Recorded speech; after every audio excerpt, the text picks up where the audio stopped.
வணக்கம் தமிழ் வெட்டலை சமையலுக்குள்ள போலாம் வாங்க. நம்மளோட சேனலை நீங்கள் ஃபஸ்ட் டைமாக பார்க்குறீங்க அப்படின்னா சப்ஸ்கிரைப் பண்ணிக்கோங்க. பக்கத்தில் இருக்க பெல் சிம்பிளை கிளிக் பண்ணிக்கோங்க.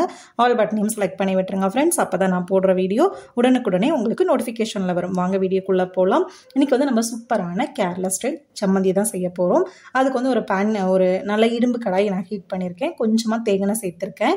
அதில் காரத்துக்கு தகுந்த மாதிரி நான் 5 காஞ்ச மிளகாய், ஒரு சின்ன துண்டு இஞ்சி தோல் சீவி குட்டியாக கட் பண்ணி சேர்த்துருக்கேன். ஒரு சின்ன துண்டு அளவுக்கு புளி.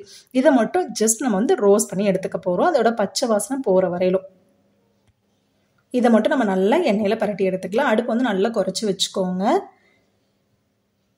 அவ்வளோதான், ரெடி ஆயிடுச்சு. இப்போ எண்ணெயிலேருந்து வடித்து எடுத்துக்கலாம்.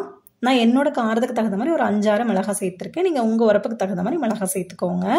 இதை நம்ம ஃபஸ்ட்டு மிக்ஸி ஜாரில் சேர்த்துக்கலாம். நம்ம ரோஸ்ட் பண்ணது இதுக்கு தேவையான உப்பு சேர்த்துட்டு இதை மட்டும் லைட்டாக ஒரு பல்ஸ் பண்ணிக்கலாம். பல்ஸ் பண்ணதுக்கப்புறமா ஒரு 10 போல் சின்ன வெங்காயம், ஒரு 1/4 மூடி அளவு துருவன தேங்காய், கொஞ்சம் போல் கருவேப்பிலை இலை சேர்த்துக்கோங்க. காஷ்மீரி சில்லி ஒரு ஸ்பூன் அளவுக்கு சேர்த்துக்கோங்க.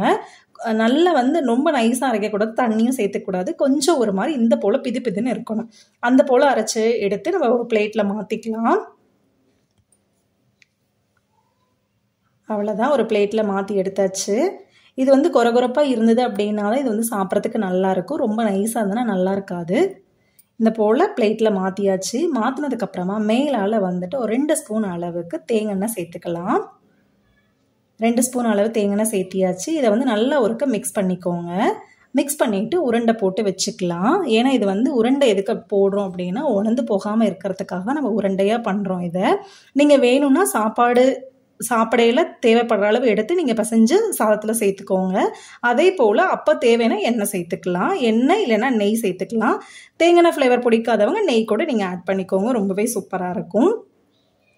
நான் தேங்காய் சேர்த்துட்டு உருண்டை போட்டு இப்படி ஒரு பவுலில் வச்சாச்சு. நல்லா சூடாக சாதம் வச்சு இந்த சம்மந்தியை கொஞ்சம் கிள்ளி அதில் வச்சுட்டு அதோட தேங்காய் சேர்த்து பிசைஞ்சு சாப்பிடுங்க. இல்லை நம்ம ஆல்ரெடி தேங்காயிலே பிசைஞ்சு தானே வச்சுருக்கோம். ஸோ அதனால் நீங்கள் அப்படியே கூட சாப்பிட்லாம்.